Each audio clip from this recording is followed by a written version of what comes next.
Bien, damos la bienvenida a todos los asistentes. A través de la Universidad Autónoma de Baja California, la Facultad de Ciencias Humanas, la Coordinación General de Educación Básica de Baja California y el Consejo Estatal de Ciencia e Innovación Tecnológica de Baja California, les dan la más cordial bienvenida a este webinar titulado Reapertura de Escuelas, recomendaciones para una enseñanza híbrida en la nueva normalidad escolar. Me permito a continuación presentar a las autoridades que nos acompañan. En representación del director de la Facultad de Ciencias Humanas, el doctor Adolfo Soto Curiel, nos acompaña la subdirectora académica, la doctora Heidi Anneli Zúñiga Amaya.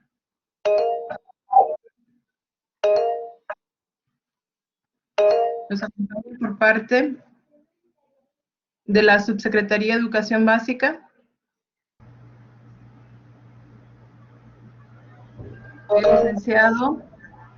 el maestro Ricardo Espinosa Muñoz. Nos acompaña también el director del Consejo Estatal de Ciencia e Innovación Tecnológica de Baja California, el doctor Abraham Orozco Lascano. Buenos días.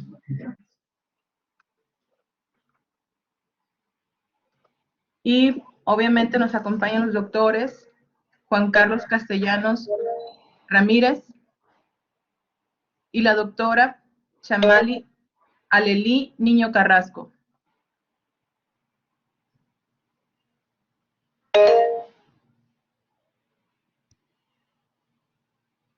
A continuación, nos darán las palabras de bienvenida. Un segundito, no veo a la doctora Heidi, aquí está. Por la subdirectora académica de la Facultad de Ciencias Humanas, la doctora Heidi Anneli Zúñiga Amaya. Hola a todos, muy buenos días. Mi nombre es Heidi Zúñiga, subdirectora de la Facultad de Ciencias Humanas de la UABC, y en este evento sustituyo al doctor Adolfo Soto Curiel, director de nuestra facultad, quien por otros compromisos laborales ha sido para él imposible acompañarnos el día de hoy. Si algo nos ha enseñado esta pandemia, si algo hemos padecido durante el último año, es la incertidumbre. Hemos tenido muchas dudas respecto a cómo regresaremos a nuestras actividades cotidianas, a la vida que nosotros teníamos antes, a nuestras actividades que considerábamos como normales. Tememos no continuar con esa vida que teníamos, en donde salíamos libremente, sin cubrebocas, sin ningún tipo de restricción. Pero de todas ellas, me parece que la que más duda tiene es el ámbito educativo, es decir, el regreso a nuestras clases presenciales. Para todos, padres de familia, administrativos, profesores y evidentemente los estudiantes, ha sido muy complicado nuestro ciclo anterior. Es por eso que agradecemos el espacio que desde la Facultad de Ciencias Humanas han organizado estos dos académicos el día de hoy, en donde nos ayudarán a esclarecer estas dudas y a identificar cómo regresaremos el próximo ciclo. Se dicen muchas cosas, vemos noticias en diferentes medios de comunicación, pero me parece que la doctora Chamali y el doctor Juan Carlos nos guiarán con base a su experiencia e investigaciones cómo será ese regreso a clases en el ciclo a partir de agosto. Les doy la más cordial bienvenida y agradezco a todos su asistencia y seguramente nos iremos con mucho aprendizaje el día de hoy. Muchas gracias y bienvenidos. Agradecemos las palabras de la doctora Heidi Anneli Zúñiga Amaya. Previo a este webinar, reapertura de escuelas, recomendaciones para una enseñanza híbrida en la nueva normalidad escolar, me voy a permitir leer una breve síntesis de los currículum vitae de los doctores. El doctor Juan Carlos Castellanos Ramírez, doctor en Psicología de la Educación por la Universidad de Barcelona, España. Actualmente se desempeña como profesor investigador en la Facultad de Ciencias Humanas de la UABC y es miembro del Sistema Nacional de Investigadores. Participa como evaluador de proyectos financiables por el Consejo Nacional de Ciencia y Tecnología, CONACYT, y colabora como evaluador en diversas revistas científicas nacionales y extranjeras. Sus estudios más recientes se centran en la apropiación de recursos tecnológicos para la enseñanza y el aprendizaje en situaciones de emergencia. Nos acompaña también la doctora Chamali Alelí Niño Carrasco, quien es doctora en Psicología de la Educación por la Universidad Autónoma de Barcelona, en España. Actualmente se desempeña como profesora investigadora en la Facultad de Ciencias Humanas de la UABC. Es miembro del Sistema Nacional de Investigadores. Colabora con el Cuerpo Académico Psicología y Educación, registrado ante la Secretaría de Educación Pública. Como producto de su trabajo de investigación, ha publicado diversos artículos y capítulos de libros sobre el uso de la tecnología en la educación. Sus estudios más recientes se centran en el uso de herramientas tecnológicas para el aprendizaje colaborativo en línea. Sin más preámbulo, vamos a dar inicio. Cedemos la palabra para ver cuál va a ser la dinámica.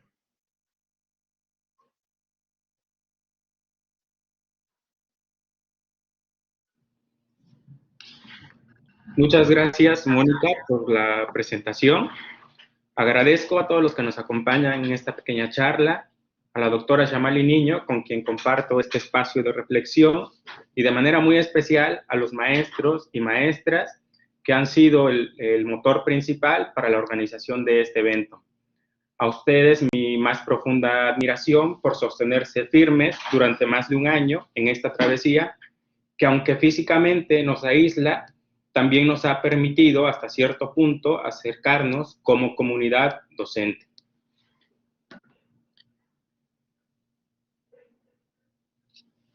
Este evento surge en lo general con la intención de poder reflexionar sobre algunos escenarios posibles ante la próxima reapertura de escuelas en México, y en particular para compartirles algunas recomendaciones que podrían ser de utilidad para la implementación de una enseñanza híbrida en la nueva normalidad escolar.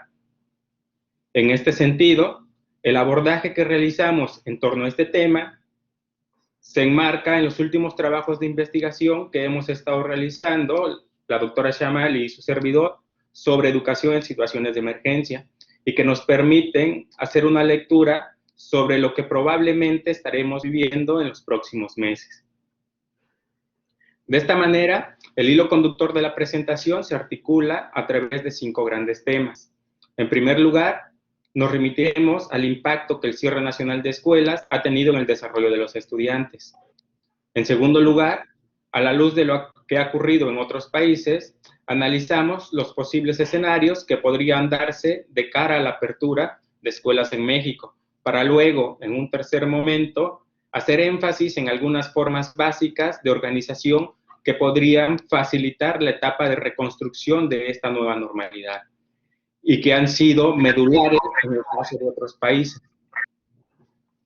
Como cuarto punto, proponemos un modelo adaptativo para la enseñanza en la nueva normalidad escolar, que de alguna manera complementa el marco de la Estrategia Nacional para la Apertura de Escuelas en el nivel básico. Finalmente, como último punto, cerramos con una serie de recomendaciones de orden pedagógico que podrían ser útiles para la implementación de un modelo educativo híbrido.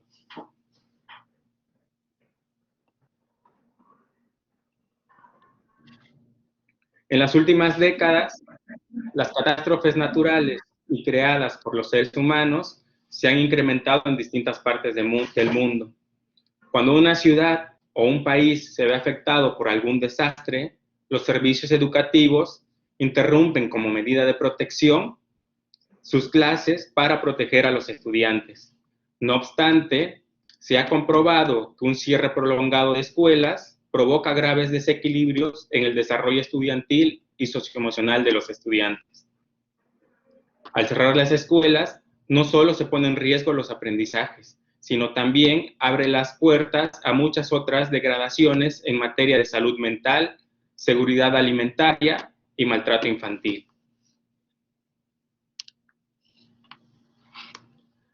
A finales de las décadas de los 90, la educación en emergencia se convirtió en un tema fundamental dentro de la agenda en diversos organismos internacionales, entre ellos la UNESCO, la Red Interagencial para la Educación en Situaciones de Emergencia, la UNICEF, con quienes seguramente ya estaremos mucho más socializados, y con el Alto Comisionado de las Naciones Unidas para los Refugiados. El término de educación en emergencia surge como una noción teórica que remite a las acciones de prevención, mitigación, respuesta y recuperación de un centro escolar o un sistema educativo que se ha visto afectado por alguna catástrofe. En pantalla se pueden observar diferentes escenarios donde las escuelas han tenido que cerrar sus puertas ante diversas amenazas.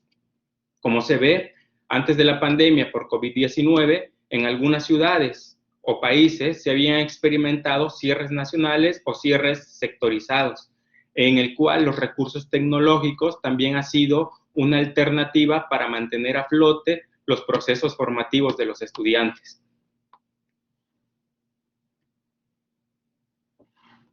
En el marco de la pandemia por COVID-19, a finales de marzo se alcanzó el mayor índice de cierres nacionales de escuelas. Según las cifras de la UNESCO, para esta fecha 167 países habían cerrado sus aulas con una afectación aproximada del 82% de la población estudiantil mundial. Desde luego, los países asiáticos fueron los primeros en cerrar las aulas, teniendo ya una serie de protocolos habilitados que les han permitido sostener la continuidad educativa en la modalidad a distancia. En el caso de México, el cierre nacional de escuelas se realizó el 23 de marzo. Hagamos ahora un recuento de los daños sobre lo que ha venido, digamos, o algunos de los primeros efectos que ha provocado la pandemia en el sistema educativo mexicano. Según cifras de la UNICEF, tan solo al cierre del año 2020, la deserción escolar a nivel mundial fue del 18%, mientras que en Latinoamérica y el Caribe se incrementa en un 21% de los estudiantes que han desertado. En el contexto mexicano, el INEGI, igual a finales de diciembre, reportó que poco más de 5 millones de estudiantes no se inscribieron en el ciclo escolar 2020-2021, de los cuales 3 millones corresponden al nivel preescolar, primaria y secundaria.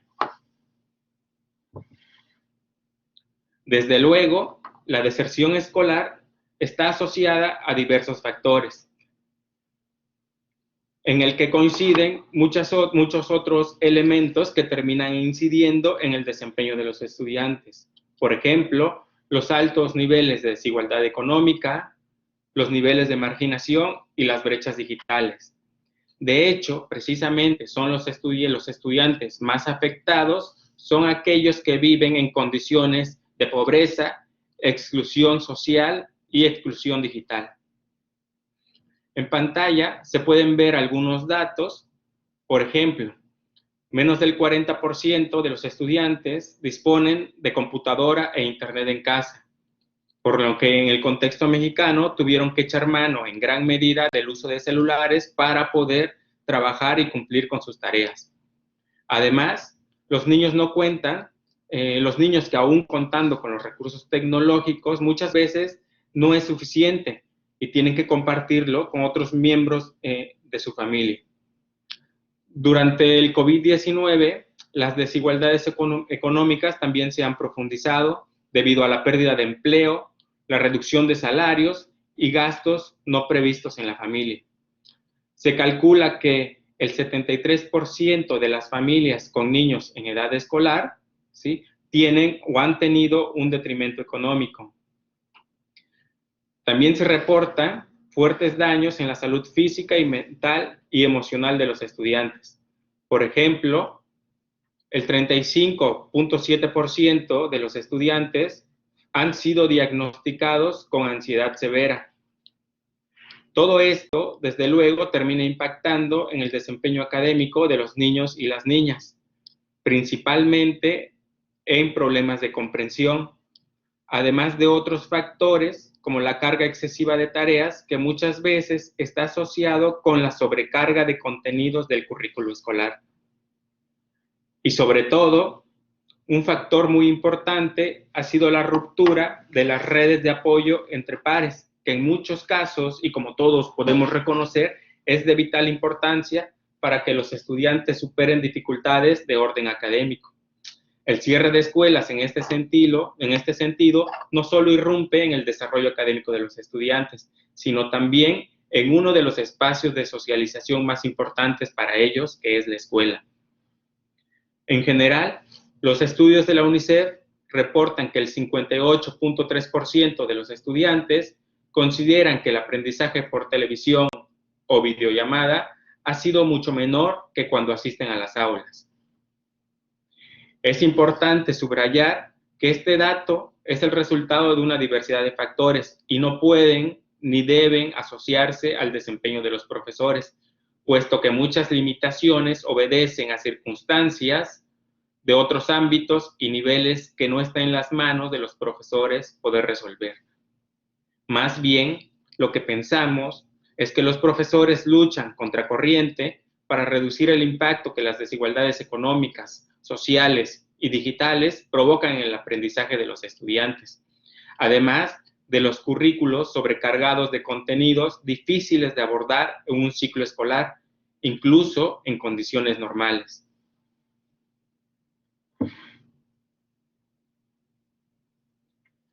Después de algún tiempo, los países han comenzado la reapertura de escuelas.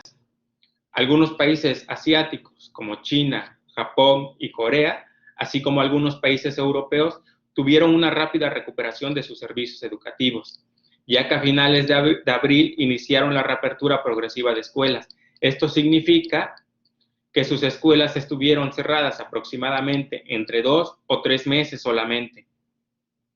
En pantalla se puede ver los primeros países que abrieron escuelas y en el caso particular de Latinoamérica se resalta Nicaragua y Uruguay como los primeros países que empezaron el retorno progresivo a las aulas a finales de junio del 2020.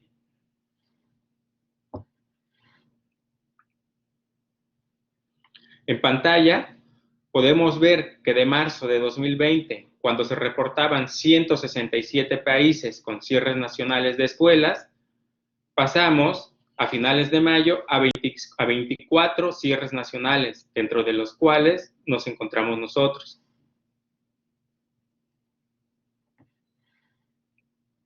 Pero bueno, ¿cómo ha sido la reapertura de escuelas en otros países? En primer lugar, la reapertura ha sido progresiva.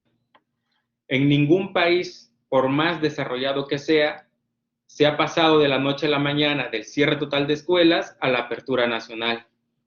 Todo ha sido de manera gradual, teniendo en cuenta las condiciones epidemiológicas del entorno geográfico. La reapertura consiste en avanzar de lo más particular a lo más global. Es decir, primero se abren escuelas ubicadas en ciertas colonias o barrios que en conjunto podrían llevar a un cierre, a una apertura municipal o distrital. A su vez, la suma de municipios permitirá dar paso a la apertura de escuelas regional y de manera similar, las aperturas regionales darán paso a la apertura estatal y así sucesivamente hasta que se logre la apertura nacional de las escuelas. En un escenario perfecto, se esperaría que esto fuera progresivo. Sin embargo, la experiencia de otros países nos dice que los retrocesos serán algo muy común debido al comportamiento inesperado de la pandemia y los rebrotes que puedan surgir. En este sentido, hablamos de un escenario de cierres intermitentes, tanto a nivel escuela como municipal, estatal y nacional. Por ejemplo, se podría dar un escenario en que el semáforo epidemiológico de Baja California permitirá que las escuelas se abran en determinadas regiones que se encuentren en semáforo verde. Sin embargo, en otras regiones, debido al semáforo amarillo o rojo, las escuelas podrían estar cerradas. En algún momento, incluso dentro de una misma región, algunas escuelas podrían estar cerradas debido a pequeños brotes en colonias localizadas. Esto, digamos, es un ejemplo solo para poner en contexto las estrategias de apertura utilizadas en otros países, que de ningún modo significa que sean estas las estrategias que terminen asumiéndose en el país. No sabemos, eso, digamos, está por mirarse en los próximos meses. En pantalla se pueden ver las portadas de algunas noticias que permiten ejemplificar los cierres intermitentes en ciudades.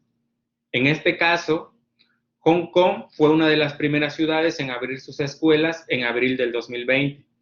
Sin embargo, 2 meses después tuvieron que volver a cerrarlas y más tarde, a finales de septiembre, retomar las actividades durante 2 meses para luego volver a cerrarlas a finales de noviembre, ¿sí? Estos cierres se realizan en algunos casos por la identificación de algunos brotes al interior de la escuela o simplemente porque hay cambio de estadísticas de contagio y toman ciertas medidas para prevenir que los estudiantes tengan algunas que se puedan enfermar. Digamos que hasta cierto punto forma parte de todos los protocolos que se han implementado. Ahora podemos ver el ejemplo de Uruguay, que fue el primer país latinoamericano en abrir escuelas, ¿sí? En este país se completó la apertura nacional a finales de junio de 2020. Este país muchas veces se retomó como ejemplo por parte de la UNESCO para animar a otros gobiernos latinoamericanos a abrir sus escuelas.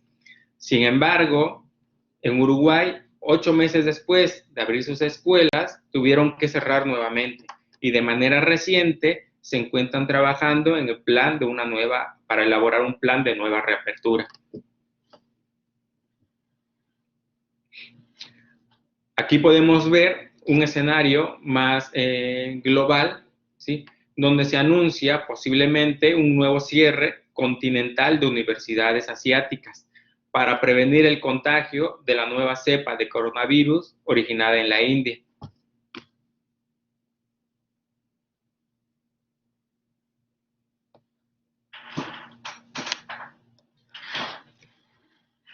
Al parecer, un factor determinante que ha permitido la apertura de escuelas en otros países ha sido la comunicación y organización entre distintas instancias de gobierno federal, estatal y municipal, así como entre los líderes educativos y comités de representación escolar. Y ni qué decir de una fuerte inversión en las escuelas para echar a andar los protocolos de seguridad.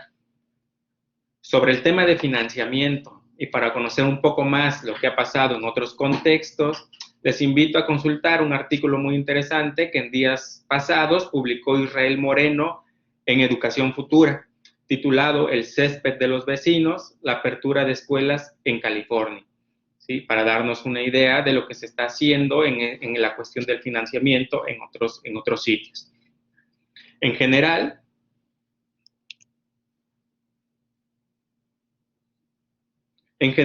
algunos puntos de coincidencia sobre la reapertura de escuelas en varios países remiten a 3 ejes de intervención.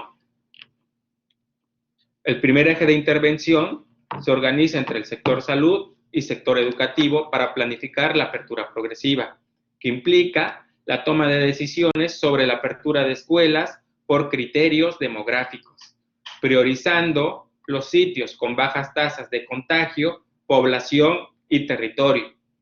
De acuerdo con esta lógica, no todas las escuelas tendrían que abrirse en un mismo momento. El segundo eje de intervención involucra jefes de sector, directivos y comités escolares para planificar lo que se conoce como retorno escalonado. El retorno escalonado implica la toma de decisiones sobre cómo se reintegrarán los estudiantes en las aulas, que puede ser, por ejemplo, por niveles, es decir, Entran primero los estudiantes de primaria y preescolar, y en un segundo momento los estudiantes de secundaria y bachillerato. Luego es verdad que dentro de cada nivel escolar, los directivos pueden determinar los grados escolares que ingresan primero, o quizá los horarios diferenciados para cada grupo, así como el tamaño que tendrán estos grupos. Por su parte, el tercer eje de intervención implica una organización entre directivos, profesores y padres y madres de familia para tomar acuerdos sobre los protocolos de seguridad que deben seguirse. Por ejemplo, la toma de temperatura, el establecimiento de filtros, la señalización al interior de las escuelas para procurar el paso peatonal en un solo sentido, etc. En el caso de los países asiáticos y europeos, no hay como tal estrategias para la implementación de un modelo híbrido, debido a que ésta no se consideró necesario para amortiguar la reapertura de escuelas. Más bien, la implementación de una modalidad híbrida surge como una propuesta para los países que tienen menor control sobre la pandemia, precisamente para reducir aún más las probabilidades de contagio en las escuelas. Sin embargo, siguiendo la lógica de las estrategias internacionales que enfatizan precisamente un desarrollo procesual para transitar a la presencialidad total de la educación, sugerimos, a partir de una revisión de distintas investigaciones y de los resultados de nuestros propios estudios, un marco general para la implementación de un modelo híbrido al que hemos denominado modelo adaptativo para la enseñanza en la nueva normalidad. Subrayamos que esto es una recomendación que hacemos como especialistas en el tema y no es de ninguna manera una política o recomendación que venga, digamos, estructurada en el marco de la Secretaría de Educación Pública. Bueno, ¿y en qué consiste este modelo? Pues antes de abordar la explicación, es importante tener en cuenta que al hablar del modelo híbrido, nos estamos refiriendo a una modalidad educativa que puede adquirir múltiples configuraciones de acuerdo a los niveles de presencialidad y virtualidad para desarrollar las clases. Por ejemplo, no es lo mismo una enseñanza híbrida en donde todas las materias se imparten bajo un mismo formato, combinando 50% de actividades presenciales y 50% de actividades en línea, a un modelo híbrido en donde, por ejemplo, el 50% de las materias que integran un programa educativo se impartan totalmente en línea y el 50% de materias restantes se aborden de manera presencial. Incluso existen propuestas educativas o modelos híbridos en donde el porcentaje de virtualidad se va incrementando conforme los estudiantes avanzan a grados superiores. Por ejemplo, en el primer ciclo escolar, el 20% de las materias se podrían impartir en línea, en el segundo ciclo se podría ampliar a un 30% de las materias y así sucesivamente hasta que en el último ciclo escolar el 100% de las materias se impartan en línea. Debo precisar que todo esto, de alguna manera, es lo que hemos observado en el nivel superior, ya que hasta el momento en educación básica no existen referentes sobre la aplicación de un modelo híbrido. Dicho esto, el modelo adaptativo consiste en que de manera gradual transitemos de la enseñanza en línea a la enseñanza presencial, pasando en el intermedio por 3 fases de enseñanza híbrida. Por lo tanto, mientras el semáforo no esté en color verde, la enseñanza seguirá desarrollándose en línea a través del programa Aprende en Casa y la utilización de otros recursos tecnológicos que hemos venido, con los cuales hemos venido trabajando en los últimos meses. Ahora bien, en cuanto el semáforo se ponga en color verde, iniciaremos con el modelo híbrido. En este sentido, en una primera fase, los profesores transitarán de una enseñanza en línea a una enseñanza híbrida de predominancia tecnológica. En esta fase recomendamos que el 70% de las actividades académicas se desarrollen a través del uso de la tecnología, mientras que las sesiones presenciales se utilicen como mecanismos de apoyo para la solución de dudas o incomprensiones identificadas en los estudiantes sobre temas que resulten fundamentales dentro del currículo, considerando que según los comunicados oficiales, las sesiones de trabajo presencial tendrán aproximadamente una duración de 40 minutos. La segunda fase consiste en una enseñanza híbrida de sistemas nivelados que implica una combinación equilibrada entre actividades realizadas a través de la tecnología y actividades realizadas en el aula.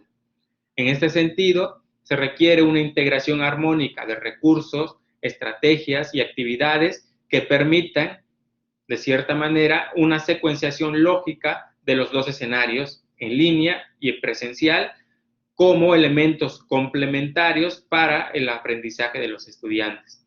En las sesiones presenciales se debe priorizar el aprendizaje sobre temas complejos, difíciles de abordar en la modalidad en línea, además de la retroalimentación sobre tareas realizadas por los estudiantes. El propósito de las sesiones presenciales es profundizar o reforzar los aprendizajes de los estudiantes, sin necesidad de llegar a repetir de manera literal los contenidos que se han abordado en línea.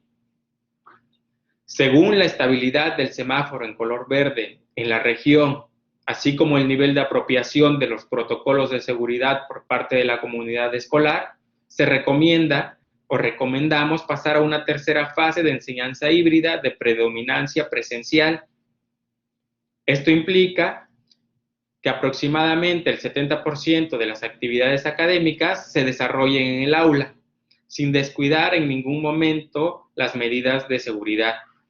Básicamente, se propone que los recursos tecnológicos sirvan como repositorios de contenido para que los profesores suministren información de apoyo para la realización de las tareas y reciban también los trabajos realizados por los estudiantes y además refuercen la comprensión sobre determinados temas a través de material digital interactivo. Por su parte, en las clases presenciales se recomienda priorizar la explicación de los temas, facilitar los aprendizajes, resolver dudas y retroalimentar las tareas elaboradas por los estudiantes. Finalmente, es probable que las clases presenciales en su totalidad se retomen hasta que los brotes comunitarios desaparezcan o hasta que se logre la inmunidad colectiva. Al llegar este momento, se espera que la educación presencial en general y la enseñanza en particular se fortalezcan como resultado de esta experiencia, revalorando la importancia de la incorporación de las TIC en los procesos educativos y sobre todo aprovechando las potencialidades de estos recursos para poder diversificar nuestras ayudas, ¿sí? Y de esta manera darle mayor apoyo a nuestros estudiantes para que puedan seguir aprendiendo.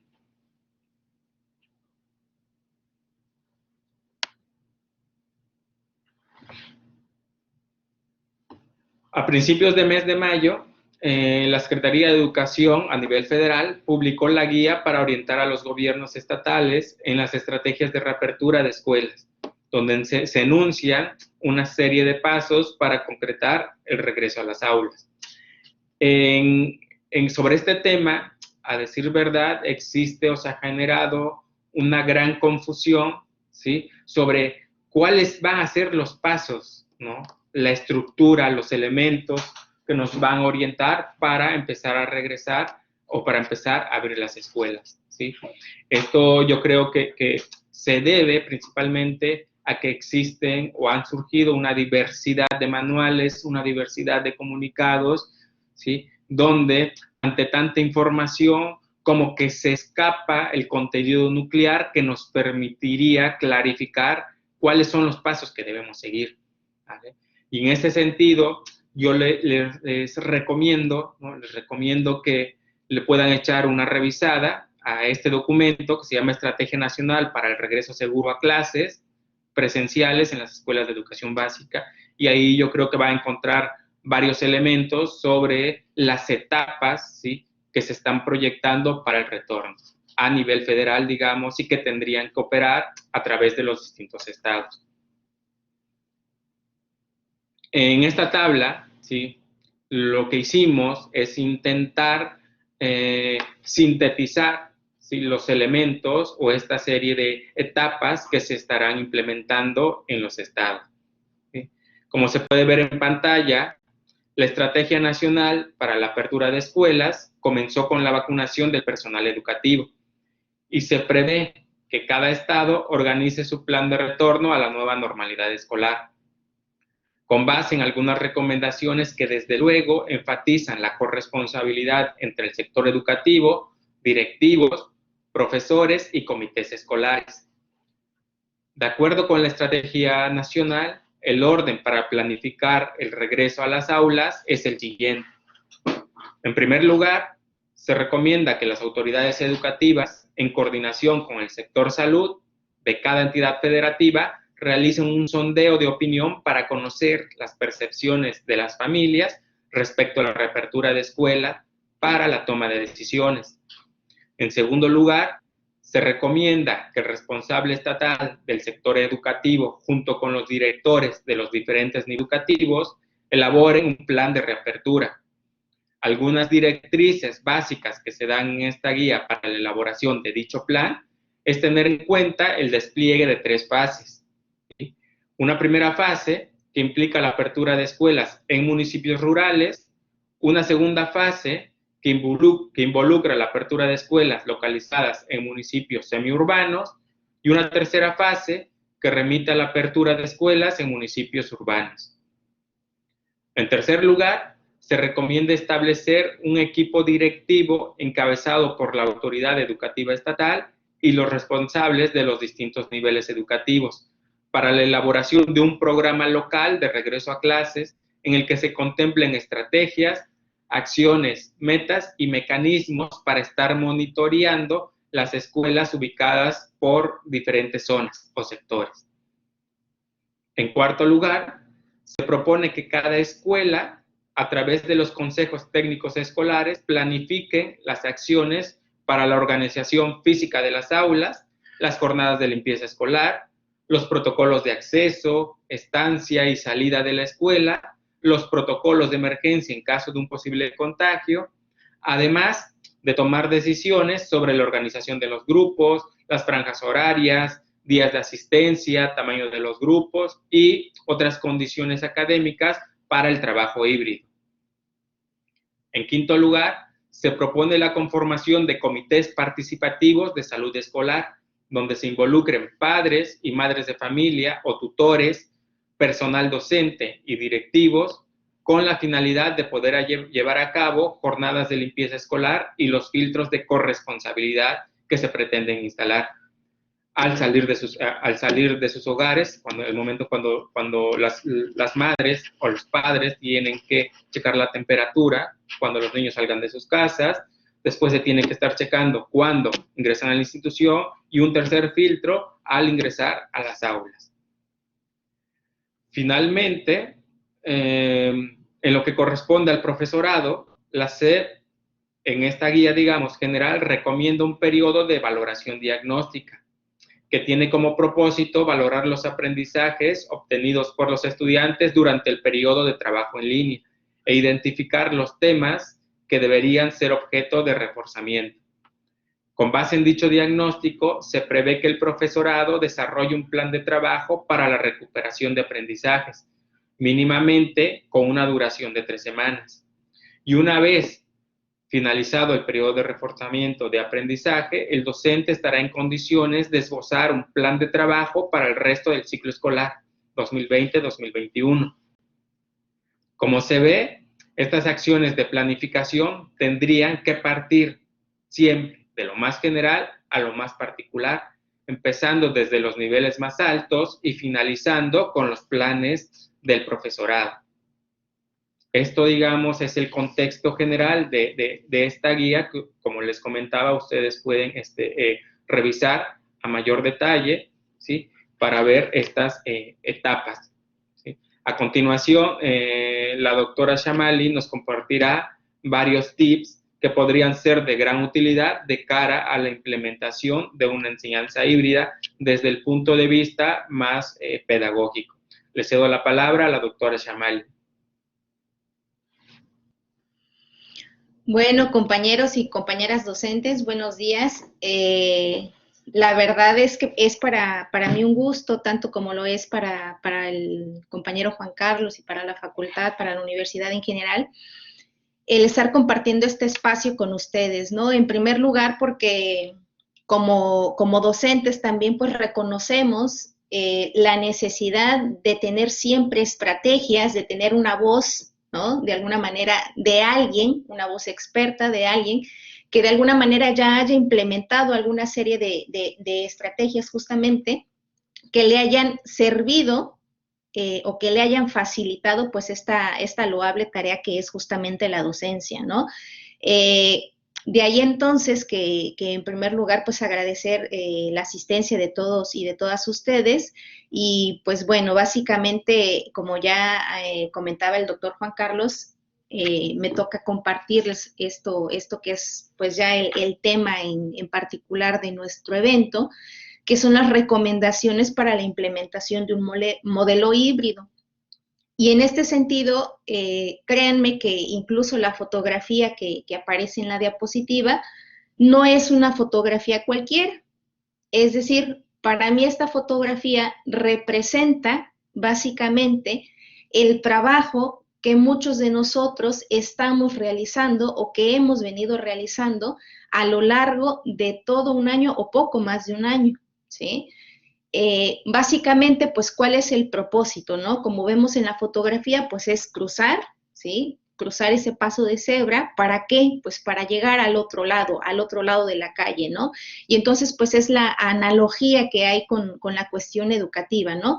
Básicamente todos estamos con esta misma intención, con esta misma finalidad, que es, de alguna manera, ayudar a nuestros estudiantes a mejorar sus resultados de aprendizaje o ayudarlos, acompañarlos, guiarlos, dependiendo desde qué entendamos por qué es el aprendizaje, pues básicamente acompañar a nuestros estudiantes en este proceso, ¿no? Y esto lo hemos venido haciendo de diferentes maneras. De ahí que en la fotografía, pues, por ejemplo, mientras hay alguien que va todo bien equipado con su casco, rodilleras, va en una bicicleta, hay otros que también van en bicicleta, pero que no necesariamente llevan esta seguridad, ¿sí? Hay otros que van a pie, así sin nada en la mano, hay otros que van con una mochila, hay otros que van con incluso 2 bolsos, ¿no? Y eso les decía, para mí representa mucho todo ese cúmulo de experiencias que podemos recuperar a lo largo de este año. ¿Por qué?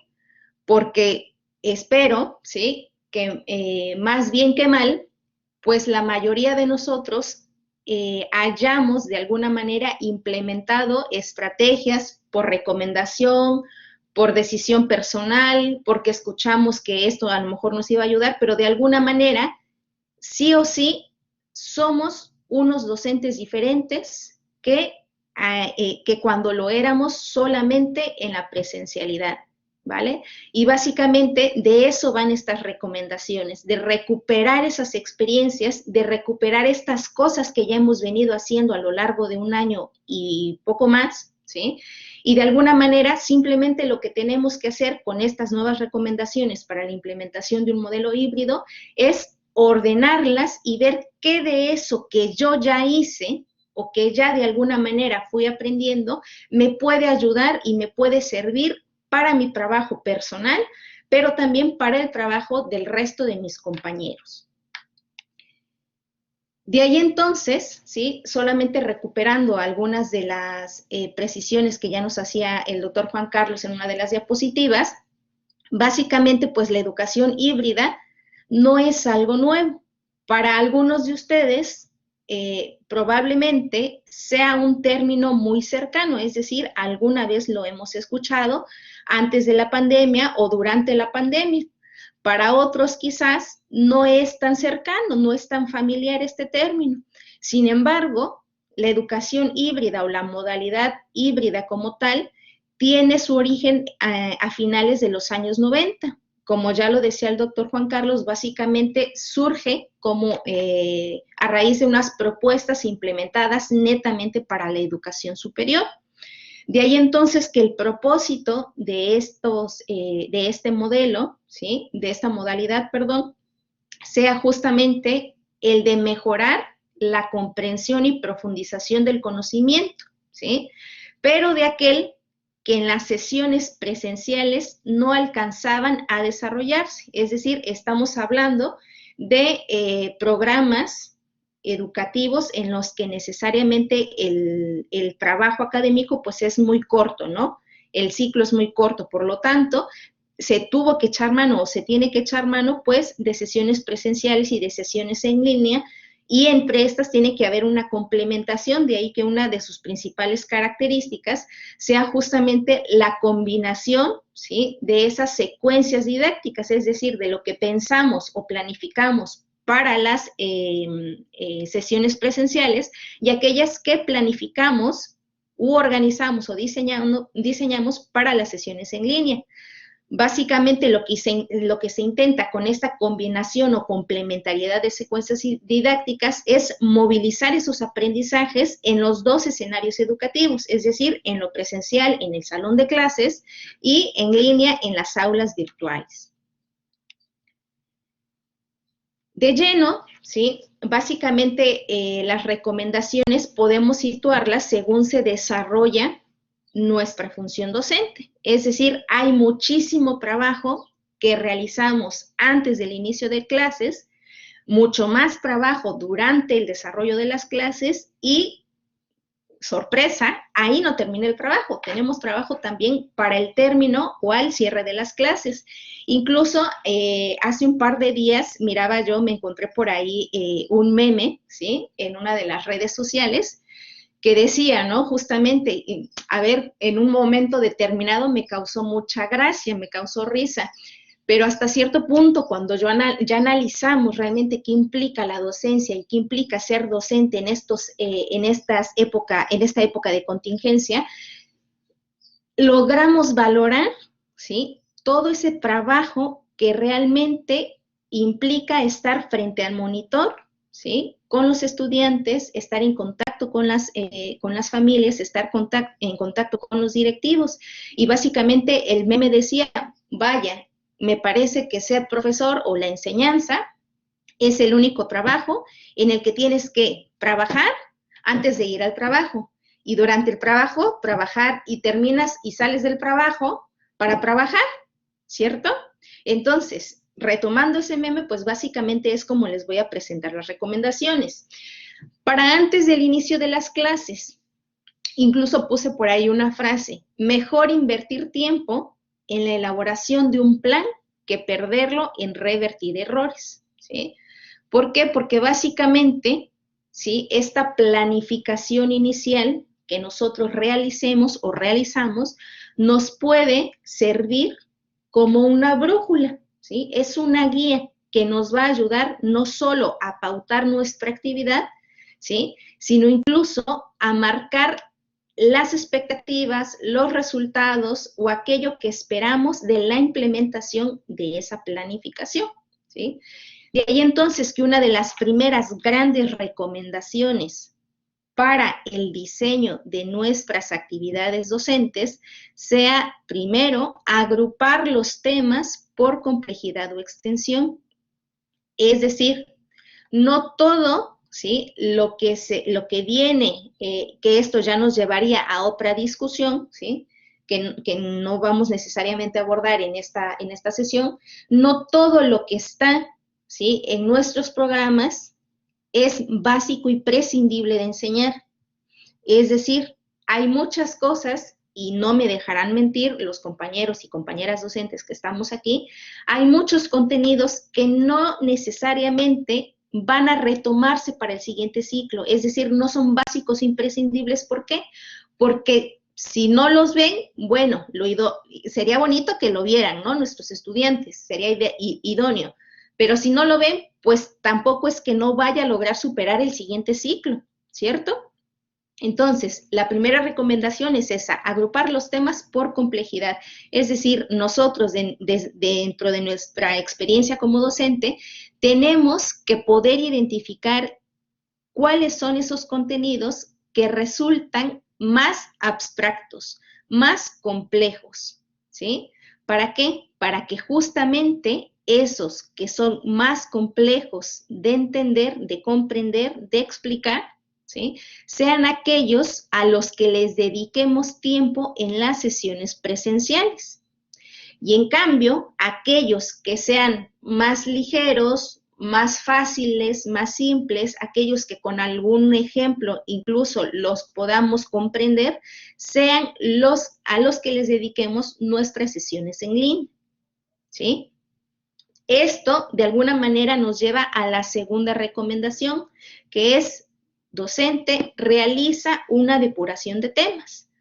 Tal como lo dije en la recomendación anterior, sirve mucho, ¿sí?, que dediquemos en las sesiones presenciales y en las sesiones en línea solamente el tiempo a aquellos que consideremos como básicos imprescindibles, ¿sí? Esos son sobre los que hay que centrarnos y poner el foco de atención, no porque los otros no sean importantes, claro que son importantes, de ahí que estén en nuestro currículo, ¿sí? Pero, como ya lo dije, esto, si nos da el tiempo o si logramos encontrar una manera dentro de la planificación para irlos abordando, pues lo vamos a ir haciendo según vayamos viendo que se ajusta perfectamente a nuestro diseño. La tercera recomendación, planificar los imprevistos. Por ejemplo, el doctor Juan Carlos ya nos decía, bueno, es que seguramente debido a las características propias de la pandemia, ¿sí?, de este bicho malhechor que anda por ahí, debido a sus características, pues es muy poco probable tener certeza, ¿sí?, sobre qué es lo que vamos a estar haciendo en el siguiente ciclo o durante los siguientes ciclos, ¿sí? Por lo tanto, hay que planificar esos imprevistos, no nada más relacionados con los temas de salubridad, sino incluso con los imprevistos tecnológicos, sino incluso con los imprevistos familiares, los imprevistos personales, ¿sí? Todo esto de alguna manera también tenemos que enmarcarlo dentro de nuestro diseño. La cuarta recomendación para antes del inicio de clases, programa tareas semanales o la realización de proyectos mensuales, ¿sale? ¿Por qué? Porque muchas veces, justamente, con esta intención básicamente con la intención de que nuestros estudiantes vean todo lo que está en el currículo, pues muchas veces lo asociamos, ¿sí?, por cada contenido, una actividad o tarea, ¿sí? ¿Eso qué implica? Maestro, pues que vas a tener que revisarlas, ¿vale? De ahí entonces que programar las tareas semanales para aquellos temas, por ejemplo, que tengan mayor complejidad, supondría no necesariamente un ahorro de trabajo, sino que supondría, ¿sí?, dedicarle tiempo a aquellos, insisto, aquellos contenidos que resulten más imprescindibles para que el estudiante pueda cursar el siguiente ciclo sin ningún problema, ¿sí? La quinta recomendación, organiza los materiales en formato digital. ¿Por qué? Pues justamente para evitar sorpresas ante cualquier eventualidad. Ya lo dijimos, no es que vayamos directamente a un modelo híbrido y ahí se acabe el tema, no. Ojalá y no llegara a pasar, pero lo que vemos en las experiencias internacionales y ya algunas nacionales es que probablemente, según el semáforo, incluso volvamos en algunos momentos a la educación en línea. Entonces, mucho mejor tener preparado todo el material en formato digital, ¿sí? La sexta recomendación, comparte el plan de clase con las familias. ¿Por qué? Porque de alguna manera le estamos diciendo a los padres, madres o tutores qué es lo que se espera, ¿sí?, con respecto al transcurso del ciclo escolar. Esto, de alguna manera, también a las familias les va a permitir identificar en qué momentos sí o sí es necesario estar acompañando mucho más al estudiante, en cuáles a lo mejor no necesita tanto acompañamiento, ¿sí? Y de ahí entonces nuestra última recomendación para antes del inicio de clases. Toma en cuenta la realidad de tus estudiantes, ¿sí?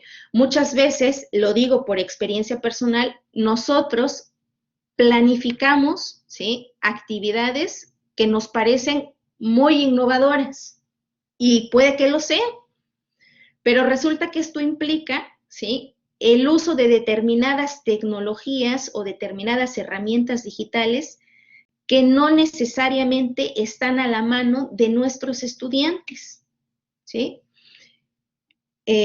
Por ejemplo, ahí lo que pasa, ¿sí?, muchas veces es que nuestros estudiantes no se acercan demasiado al diseño justamente por estos elementos tecnopedagógicos que les estoy mencionando, ¿no? Entonces, el tomar en cuenta esa realidad, ¿qué implica? Básicamente reconocer cuál es la tecnología que esas familias, que nuestros estudiantes tienen a la mano, con las que yo incluso puedo aprovechar, ¿sí?, para potenciar su aprendizaje. Y de ahí les voy a hacer una pregunta muy, muy rápida, básicamente. Les voy a pedir recomendaciones que me contesten la siguiente pregunta, ¿vale? Es básicamente reconocer cuántas de las recomendaciones, ¿sí?, ya he realizado de alguna manera en los ciclos anteriores. Las opciones eran todas, la mayoría, la mitad, ¿sí?, menos de la mitad, o ninguna. Me gustaría ver que no hay ningunas, ¿no? Les pediría, por favor, que voten, que seleccionen más bien, y ahora les hago un comentario al respecto. Muy bien. Vemos que ya se está moviendo bastante bien, ¿sí? Ok, ya estamos un tercio respondiendo. Por ahí en el chat nuestra moderadora nos comenta que se está retransmitiendo el evento por el Facebook. Ok, ya vamos a la mitad. Muy bien, compañeros. ¿Sí? Quedan 234 por responder.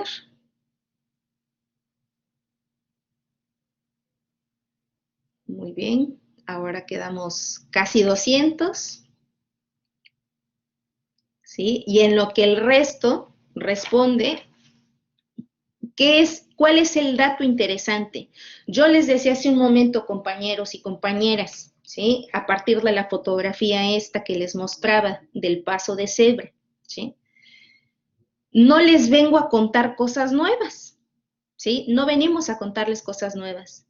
Venimos básicamente a hacer esas recomendaciones o a hacerles explícitas muchas cosas que ustedes ya han venido realizando. Si se dan cuenta, ¿sí?, la mayoría, que son 160 compañeros o compañeras, bueno, ahora 161, ha implementado ya la mayoría de las recomendaciones. Es decir, seguramente para ellos a lo mejor dirán, no, pero ¿cuáles son las recomendaciones nuevas? Maestro, es que más incluso para este tipo de compañeros, maestro, no es que yo se lo esté recomendando, la recomendación, ¿cuál sería para ellos? Sígalo haciendo, ¿sí? En cambio, por ejemplo, para quienes han respondido, que es nuestro segundo lugar, que es la mitad, 121 personas dice que ha aplicado la mitad de estas recomendaciones, ¿sí? Bueno, pues no sabemos a qué se debe que el resto no las ha implementado. A lo mejor intentó implementarlas, pero vio que no fue exitoso, ¿sí? O muy pocos, por ejemplo, ha logrado implementar ¿sí? 25 personas dice que ha logrado implementar todas estas recomendaciones. Muy pocos compañeros, 36, ha implementado solamente menos de la mitad.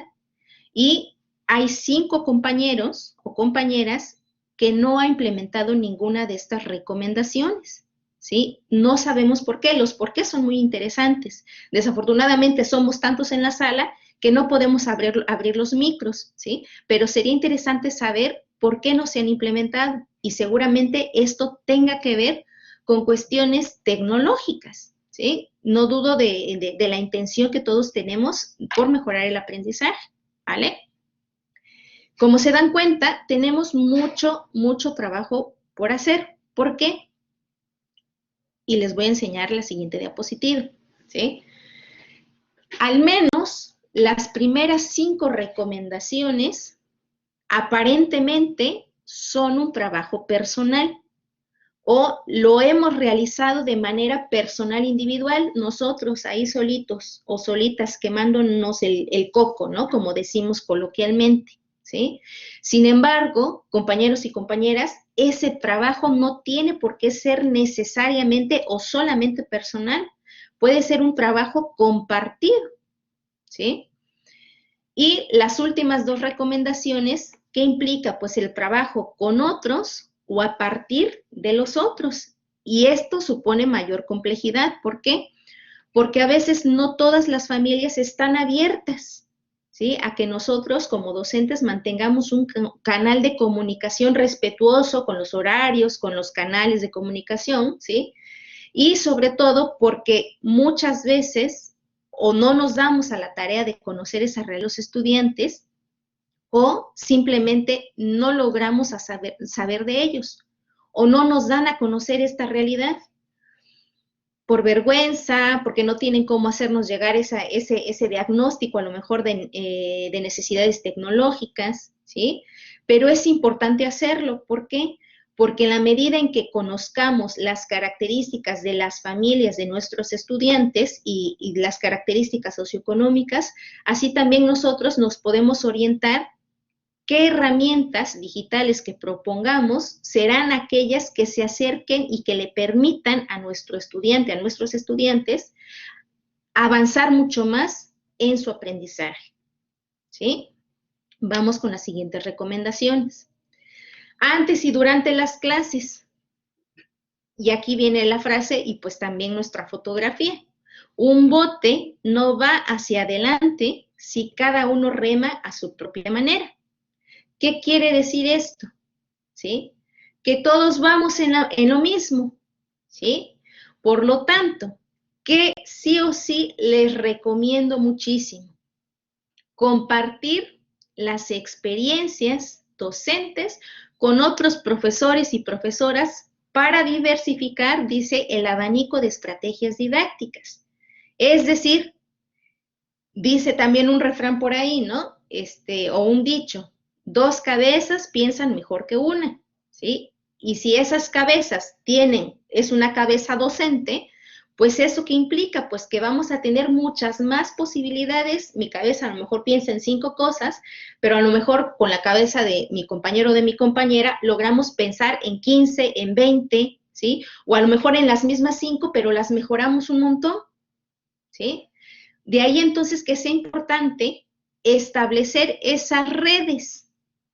¿Para qué? No solamente para comunicarnos y diversificar esas estrategias didácticas, sino incluso para construir materiales didácticos o cuando viéramos o hacemos una primera evaluación de nuestro diseño, de nuestra planificación, incluso para ajustar, ¿sí? Esas clases. Decir, por ejemplo, compañero, compañera, ¿sabes qué?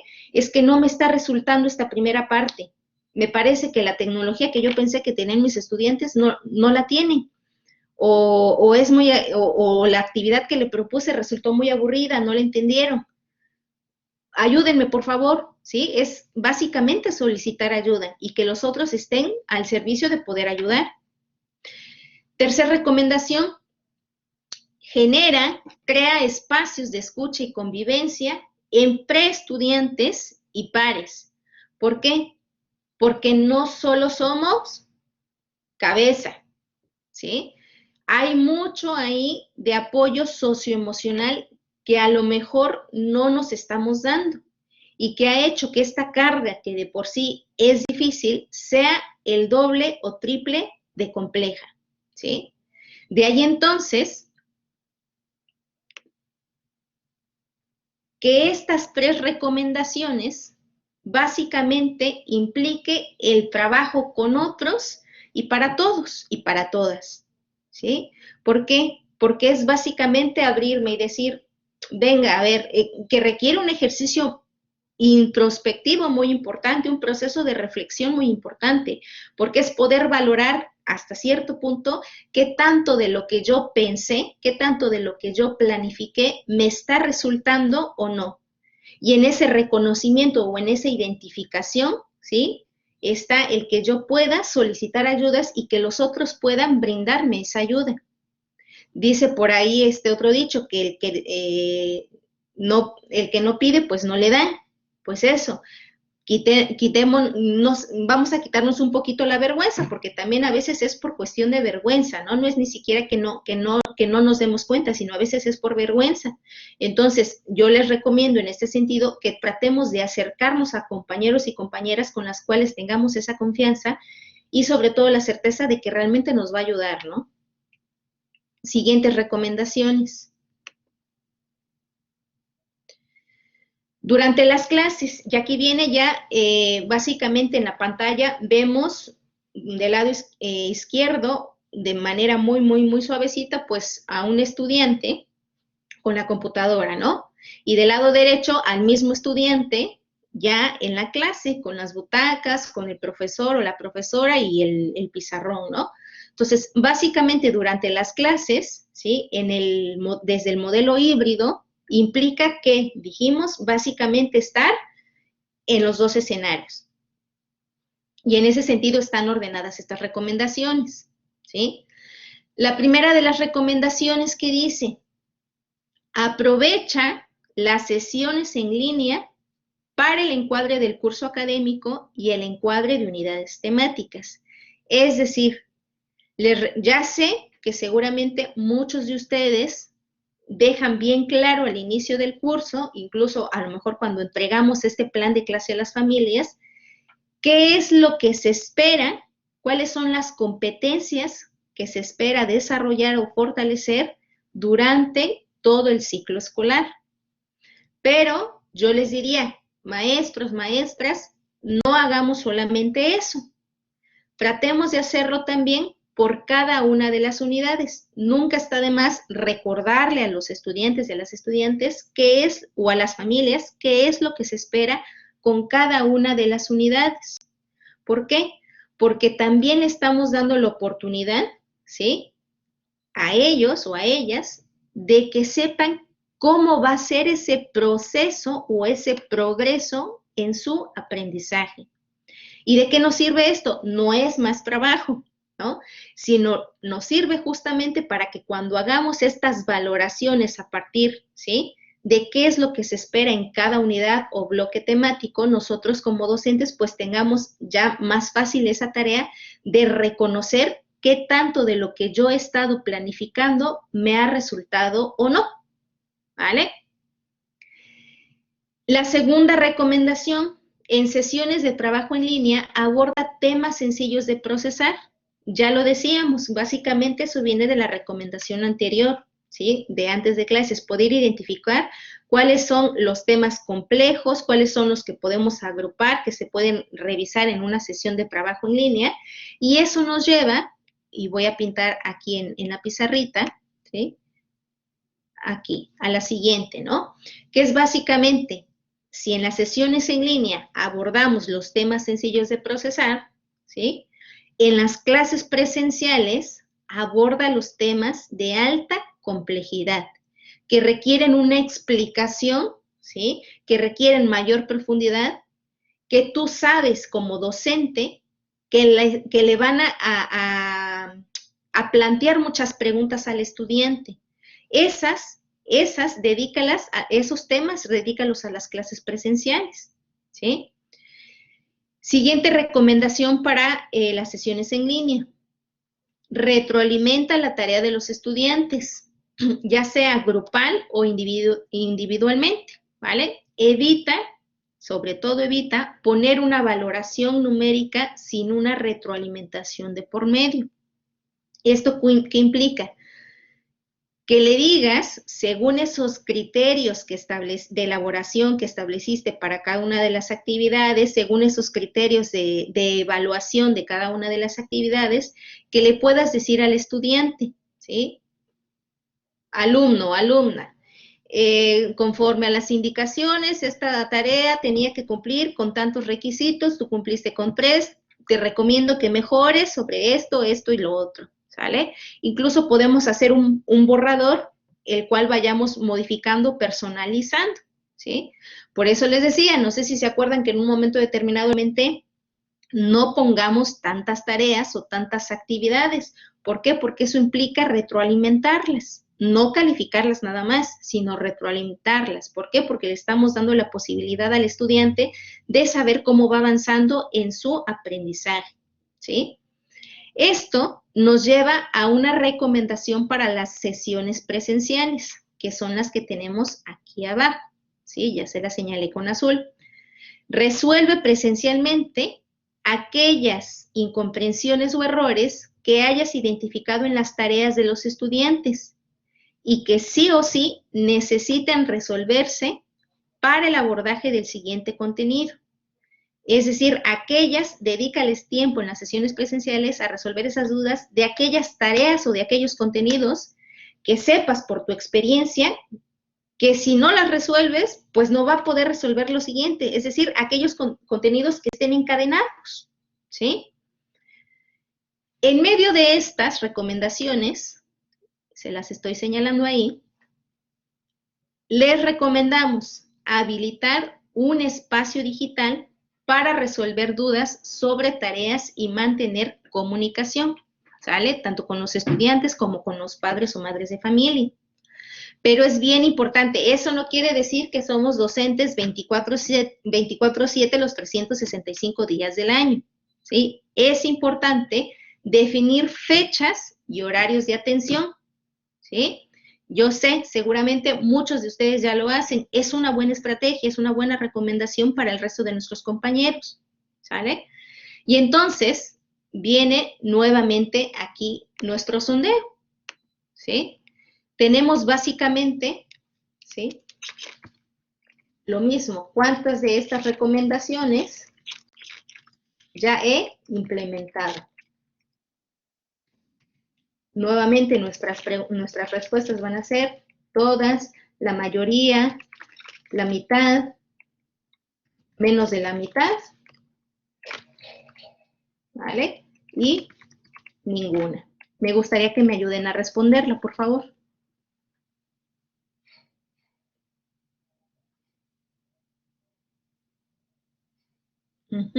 Vemos que va más rápido el nivel de respuesta.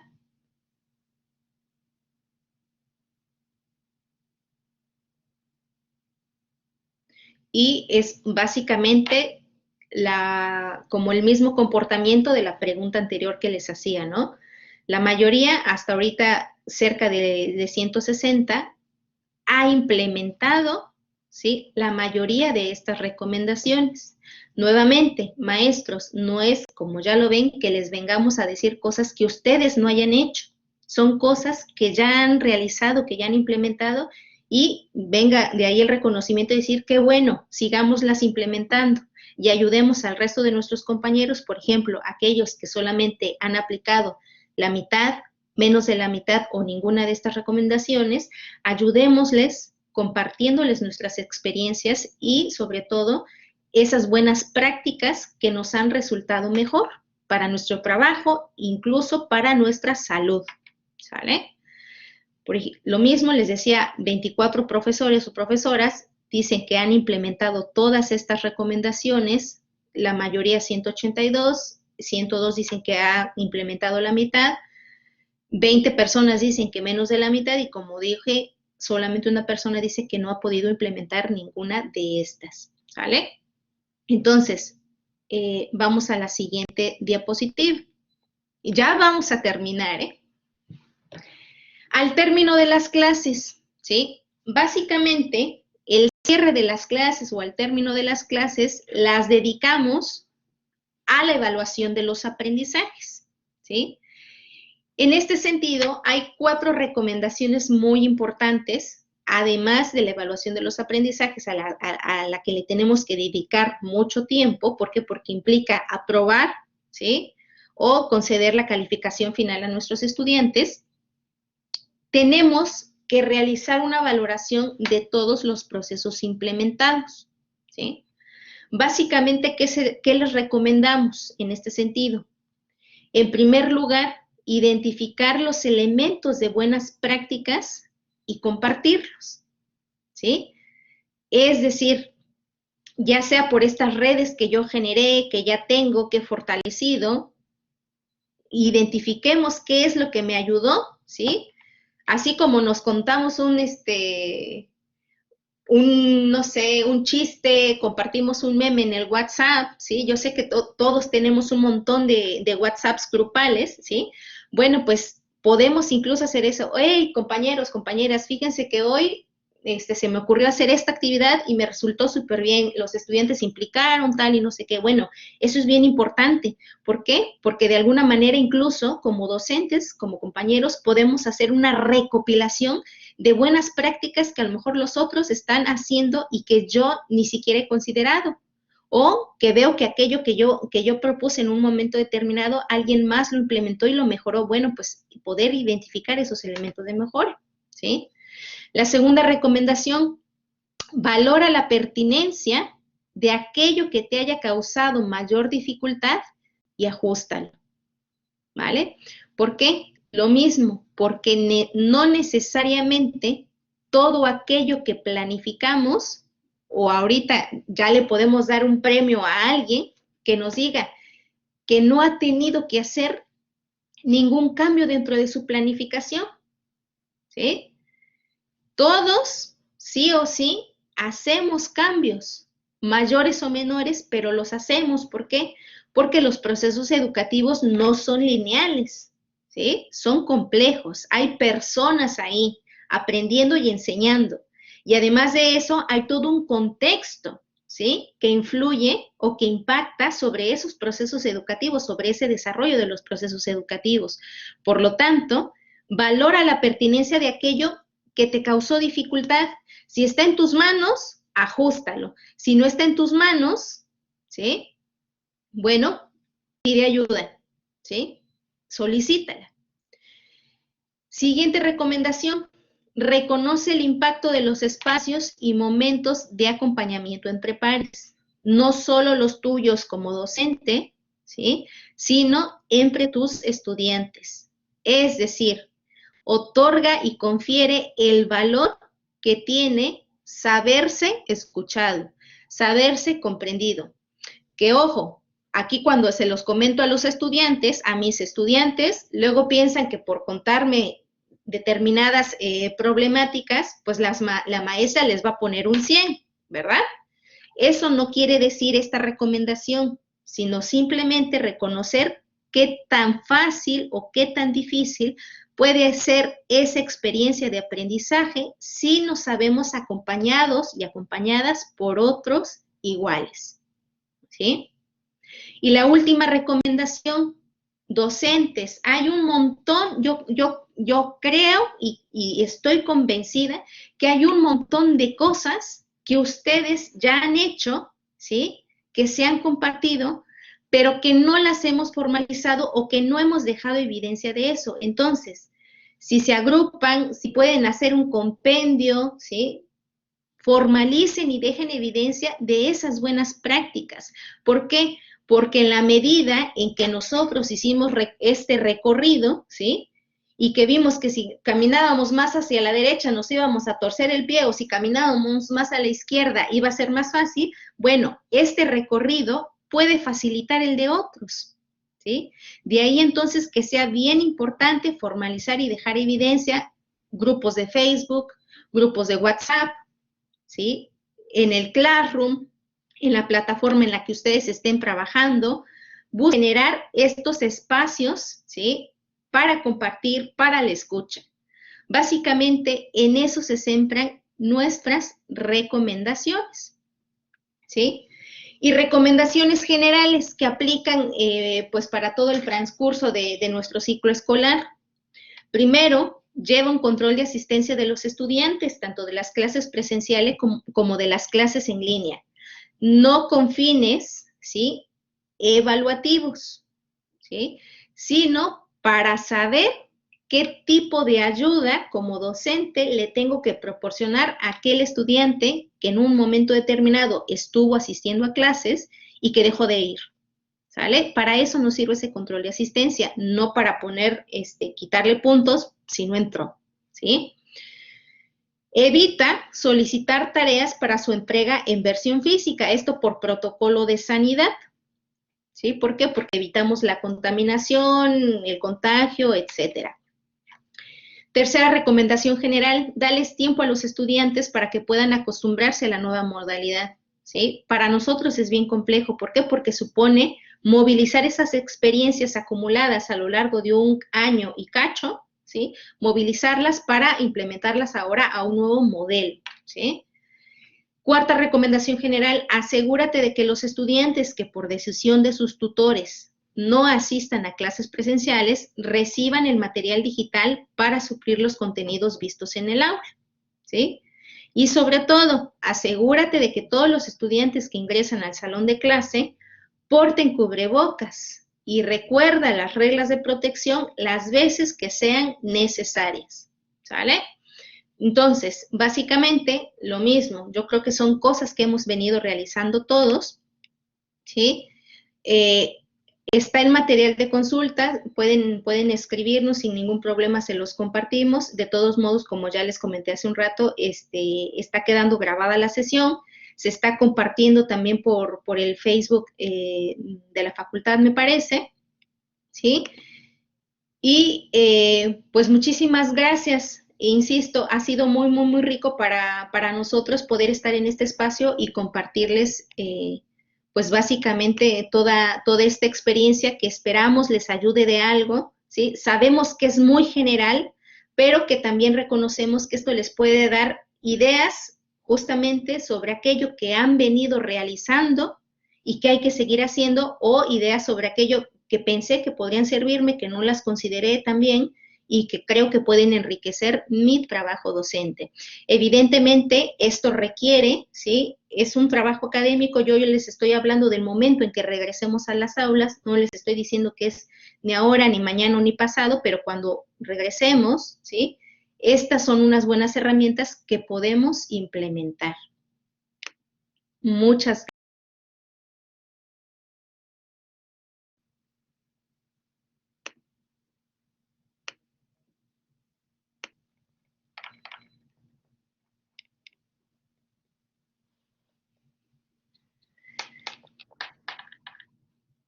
Pues, si les parece, podemos dar inicio a las preguntas. Está habilitado ya el chat para que nos hagan llegar sus preguntas por el chat, por favor, nos va a gustar mucho leerlos.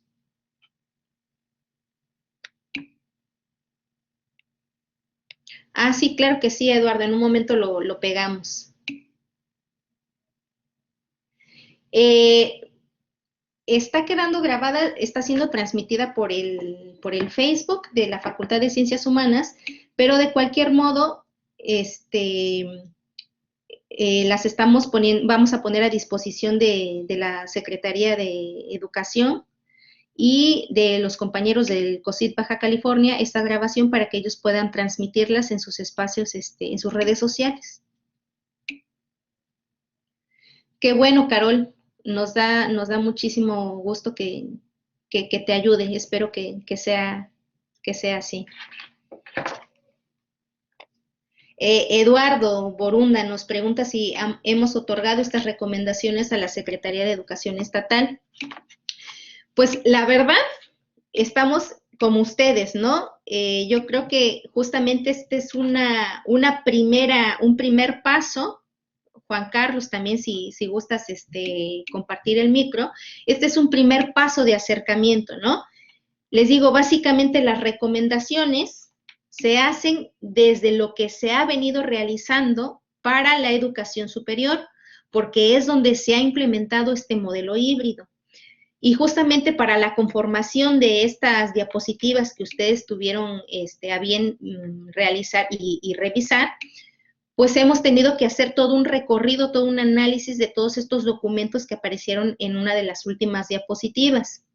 E insistimos, requiere un trabajo muy compartido entre sistema educativo, entre Secretaría de Salud y evidentemente aquellos o aquellas voces expertas en la temática para poder en conjunto generar pues estas recomendaciones, ¿sí?, que puedan ser de mayor ayuda y servicio para ustedes, ¿no? Voy a subir para Juan Carlos. ¿Quieres comentar algo al respecto? Sí, gracias, Shamali. Respecto a la pregunta que nos planteaba Eduardo, ¿no?, si se han otorgado recomendaciones a una secundaria, a la secundaria de educación estatal, ¿sí?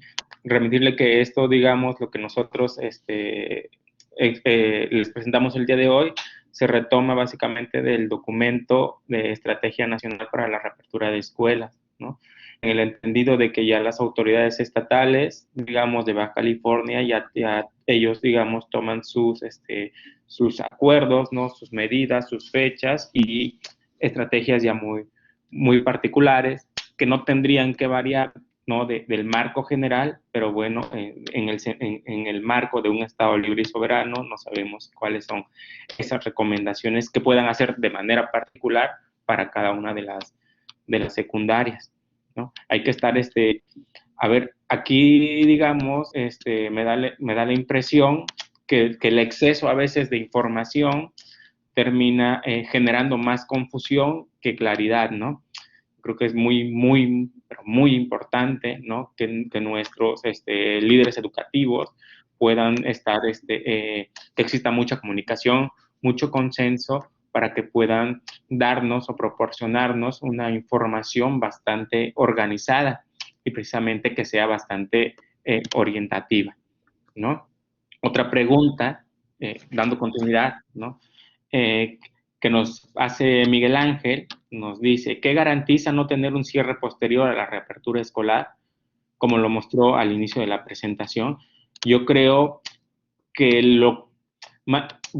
digamos, que lo que es muy difícil para garantizar que no exista, digamos, un cierre posterior. Es muy difícil. O sea, incluso los países más desarrollados, con protocolos muy diseñados,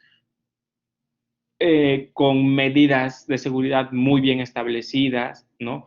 Estamos hablando, por ejemplo, de los países asiáticos que han tenido experiencias en virus anteriores, ¿vale?, y siguen teniendo los mismos problemas y tienen que volver a cerrar sus escuelas, porque a pesar, ¿sí?, de su experiencia, a pesar de las medidas, a pesar de los mecanismos de control, a pesar del presupuesto que se da en las instituciones, se dan nuevos cierres, porque el comportamiento del COVID es así, es inesperado, viene otra cepa y cosas de este tipo, digamos, que nos permite garantizar algo. Pero alguna cosa, y que en algún momento platicaba el día de ayer, parece, con un compañero del trabajo, es que si algo podemos garantizar, ¿no?, si algo podemos decir que será certero, son los cierres intermitentes, ¿vale? El ir y venir entre la educación en línea, lo presencial, lo híbrido, será lo que vamos a estar viviendo en los próximos meses, hasta, ¿sí?, o sea, el regreso total a las aulas, hasta que se tenga, digamos, se adquiera la inmunidad colectiva, o hasta que el 70% de la población esté vacunada y precisamente eso permita dicha inmunidad. Entonces, así tanto como aspectos para garantizar no volver a tener cierres, digamos, no podría decir, pero, ¿sí?, algo que nos va a ayudar muchísimo, no volver a cerrar escuelas, es tener un plan, ¿sale? Tener un plan estatal, tener un plan local, tener planes regionales y tener planes por escuela, ¿sí?, sobre los protocolos y, desde luego, aplicarlos, ¿no? Eso va a ser fundamental para que no se vean, digamos, pequeños contagios dentro de las escuelas. Entonces, los protocolos, yo creo que es el principal, ¿sí?, factor que ayudará a poder mantener el mayor tiempo posible estas escuelas, digamos, en funcionamiento, ¿no? Y para esos protocolos, precisamente se necesita mucha planificación. Y para la planificación se necesita tiempo, ¿no? Una planificación no se realiza de un día para otro, ¿no? Una planificación necesita madurar, es una idea, a lo mejor puede llevar una semana o 2 semanas, ¿no? Pero eso nos va a permitir que después tengamos mayores probabilidades de que los tiempos de estancia en las escuelas, digamos, de clases presenciales, puedan ser más extensos. A que si preparo protocolos que están poco definidos, que no se aplican, pues obviamente podré regresar una semana y a lo mejor la otra semana ya me voy otra vez al confinamiento, ¿no? Entonces, mientras más detallados estén esos protocolos, mientras mayor tiempo se invierta en esa planificación y mientras mayor organización exista dentro del sistema educativo en general, ¿sí?, yo creo que va a ser muy benéfico para el retorno, el retorno a las clases. Continúo, Si quieres, tengo otras preguntas aquí que he ido recuperando del chat. Adelante. Bueno, básicamente hay varias que tienen que ver con, por ejemplo, las comunidades rurales, ¿no? Dice una de ellas, en zonas rurales donde no hay conectividad en la mayoría de los hogares ni televisión gratuita, ¿cómo aplicar las sugerencias del uso del sistema híbrido? Bueno, pues es eso. Básicamente, de ahí la pertinencia de trabajar, les decía, lo primero que bien claro, al menos de mi parte, ¿no?, con ustedes, yo como ustedes, ¿sí?, no creo que los docentes o las docentes tengamos que resolver todo. ¿Por qué? Porque no somos, pues, quienes decidimos, ¿no? Básicamente nosotros tenemos que enfrentarnos con cierta realidad educativa que son los que traen nuestros estudiantes. Y ahí, donde no hay conectividad en la mayoría de los hogares, que tiene que ver con zonas rurales, ahí tendría que atenderse o realizarse un plan en concreto a partir de los diagnósticos que se generen por las autoridades competentes con las autoridades de más arriba, ¿sale? Toda vez que se decida qué hacer, ¿sí?, que evidentemente yo creo que son las zonas rurales, por la experiencia que tenemos con los compañeros de Oaxaca, ¿sí?, hay muchas comunidades rurales en las que, como bien lo dice, no hay televisión gratuita, no hay conectividad, ¿sí? Lo que se ha hecho con en estas zonas rurales es básicamente poner a operar lo que se llama un buzón, es decir, recuperar de alguna manera, no como los primeros pasos de la educación híbrida, ¿sí?, que era básicamente no te envío la información de manera digital, sino te la dejo en un buzón al que tú puedas acudir, ¿sale?, y recuperar esos materiales, de tal manera que, según el plan, tú acudas a ese buzón a determinadas fechas, a determinadas horas, ya sea a recibir como docente las actividades que haya realizado el estudiante y realizar las clases presenciales, y la otra, ¿sí?, que tiene que ver, pues, para que el estudiante pueda ir a recuperar, pues, las actividades que tú como docente le vayas entregando, ¿no? Doctores, si me permiten, Dime. quisiera darles una pregunta que está aquí en el chat. Les preguntan cómo atacar el rezago que se generó por la pandemia. Sí, mira, yo considero, sí, que atacar el rezago que se ha generado en esta pandemia llevará mucho tiempo. Llevará tiempo y que lo primero a lo mejor que vamos a hacer es comprender, ¿sí?, que no vamos a poder recuperar esos aprendizajes en cuestión de 1 mes o 2 meses, ¿no? Incluso yo les voy a comentar una experiencia cuando el fenómeno del huracán Katrina, ¿sí?, en Nueva Orleans, los estudios, digamos, ¿sí?, lo que dicen es de que por lo menos tuvieron que pasar 10 años para que el sistema educativo, digamos, se pudiera reconstruir, para que pudiera tener un funcionamiento normal. Hasta ahora, hasta el momento, ¿sí?, la matrícula, ¿no?, o es decir, la cantidad de estudiantes no ha logrado recuperar los niveles que se tenían antes de ese huracán. Muchas personas tuvieron que salir de ahí, ¿sí?, y el sistema educativo quedó muy, muy, muy dañado.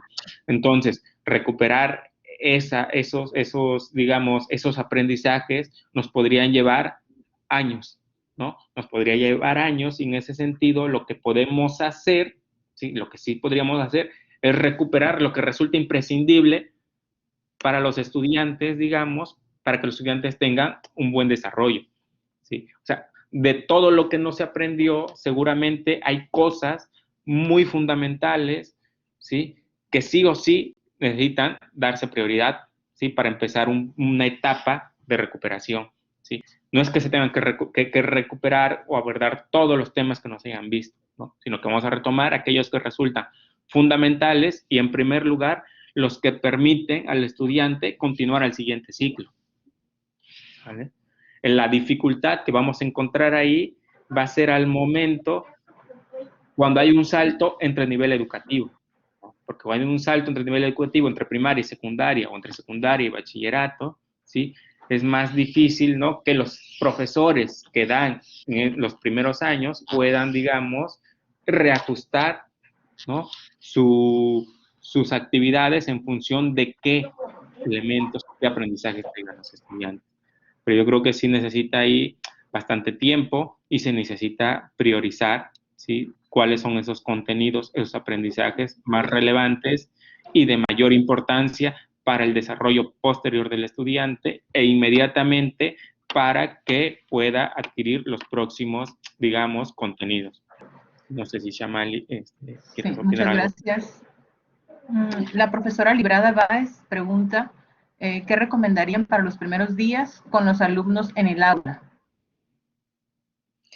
Pues yo diría que como lo que ya hacemos típicamente, que es pues presentar justamente lo que llamamos aquí en la UABC el encuadre del curso, ¿no? Que es básicamente comentarles a los estudiantes qué es lo que se va a estar revisando, ¿sí? Dedicar ese espacio pues a las cuestiones académicas que hacemos propias de los inicios de clases, pero sobre todo yo les recomendaría, porque suelo hacerlo así, ¿sí?, tratar de recuperar las experiencias de los estudiantes. Es decir, como docentes, yo creo que muchas veces nosotros mismos podemos reconocer que nos hacen falta espacios de escucha. Les decía hace un momento igual, esto es un buen ejemplo, ¿no? Vemos muchos mensajes en el chat. Yo estoy segura que si tuvieran la posibilidad de abrir el micro, lo harían y darían y compartirían sus experiencias. Por el número que somos, pues no es posible, ¿sí? Pero yo les diría que tratemos de generar esos espacios de escucha, porque es importante conocer no nada más la realidad académica a la que el doctor Juan Carlos se refería, ¿no? Que es justamente cómo vienen, realizar como ese primer diagnóstico, qué cosas son las que sí o sí necesitamos dedicarles tiempo, ¿sí? Y también realizar hasta cierto punto lo que, decirlo a lo mejor así, ¿no? ¿Qué tan cansados o agotados estamos de las tecnologías, los estudiantes y los docentes, para saber qué usos, ¿sí?, qué es lo que han hecho con esa tecnología que tienen, si es que la tienen, o cómo han hecho para sobrevivir, porque en algunos casos es cuestión de supervivencia académica, cómo han hecho para sobrevivir de cara a presentarse en este nuevo ciclo escolar.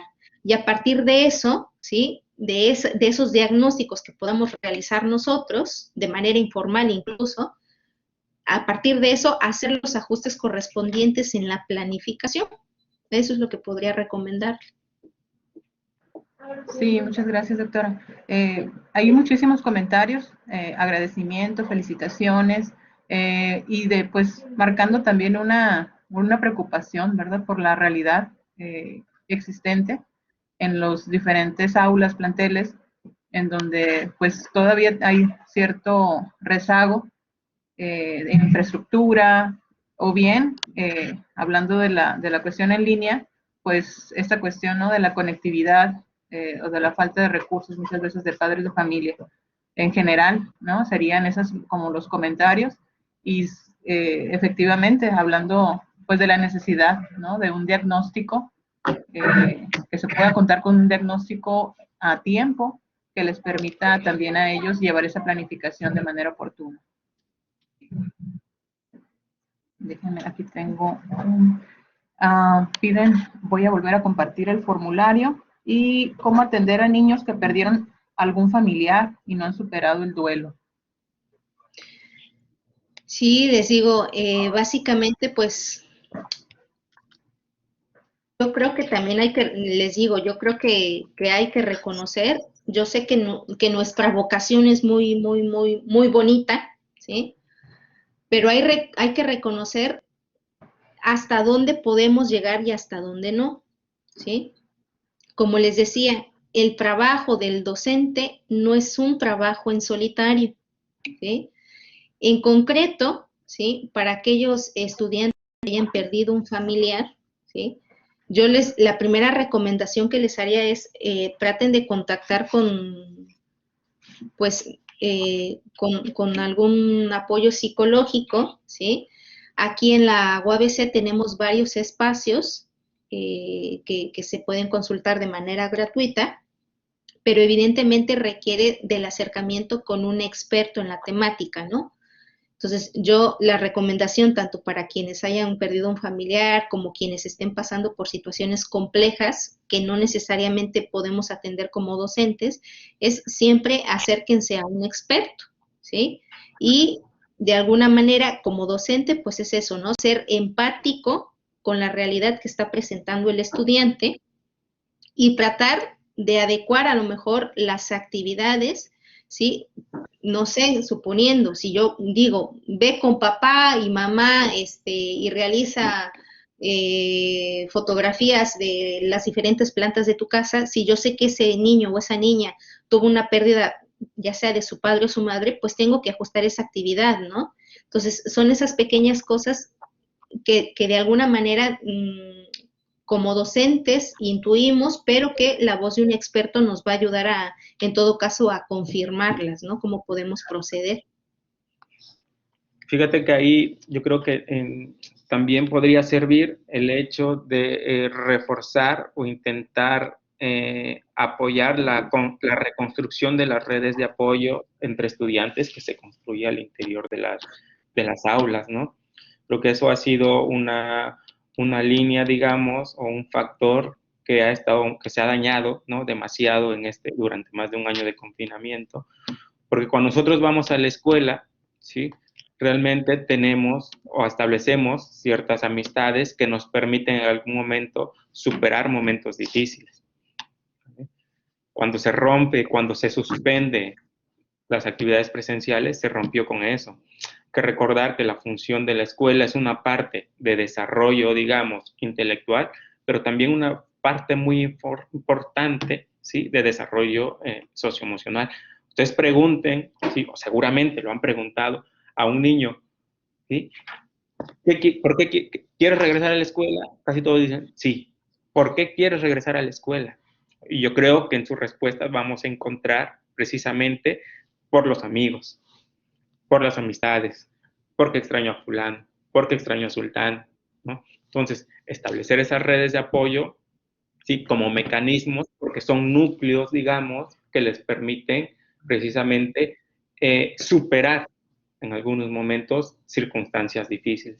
Entonces, ahí, digamos, se podría intentar, ¿no?, o sea, desde el punto de vista académico, plantear actividades, ¿sí?, en grupo, en equipo, para que se vayan reconstruyendo estas redes de apoyo y eso también les ayude un poco, ¿sí?, a superar, ¿no?, que contribuya un poco a superar esas experiencias, digamos, que han tenido durante el confinamiento. Bien, pues muchas gracias a los doctores Juan Carlos Chamali por esta webinar. Vamos a tratar de concluir. Agradecemos a todos los participantes su asistencia. Les recordamos que esta sesión quedará grabada y estará disponible próximamente. Vamos a pasar al cierre de esta sesión. Le cedemos la palabra al licenciado Ricardo Espinosa Muñoz, de la Subsecretaría de Educación Básica, que fue para que nos haga el favor de darnos unas palabras. Muy buenos días, tengan todos ustedes, queridos compañeros. Es un placer haber compartido esta información tan valiosa, a la cual le vamos a encontrar definitivamente una utilidad práctica. Yo quiero ofrecerles un agradecimiento, una felicitación, un reconocimiento por parte de nuestra secretaria de Educación, la profesora María Jesús Sánchez Ávila, y de igual forma de nuestro subsecretario de Educación, el maestro Manuel Ramírez Estrada. Los docentes, antes de la pandemia ya teníamos grandes desafíos. Posterior a ella, en estos momentos, estos desafíos se convierten en grandes retos. Y en ese sentido, el poder establecer, coincidir con otras instituciones como la Universidad Autónoma de Baja California es de mucha complacencia. Nos da mucho gusto y agrado que nos hayan podido vincular a la Secretaría de Educación Pública y tener la oportunidad de confrontar algunas estrategias que nosotros también hemos implementado y que no riñen en absoluto con lo que aquí nos están presentando.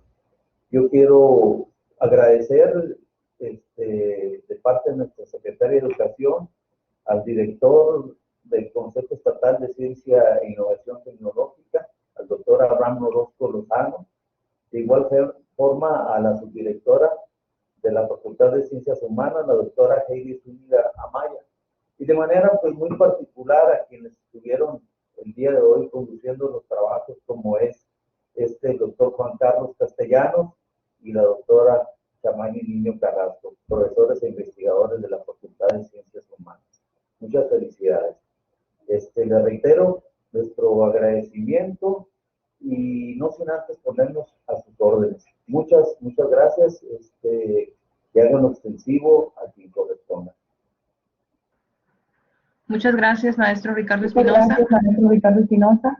Cedemos la palabra al director general del Consejo Estatal de Ciencia e Innovación Tecnológica de Baja California, al doctor Abraham Orozco Lozano.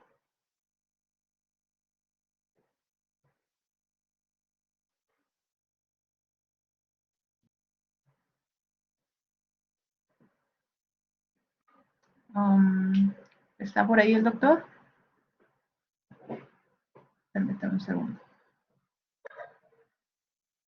Sí, adelante, doctor.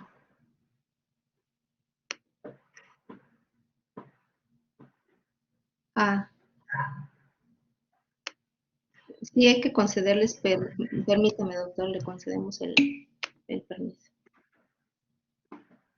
Ahora sí, doctor Abraham, por favor, si puede abrir su micrófono.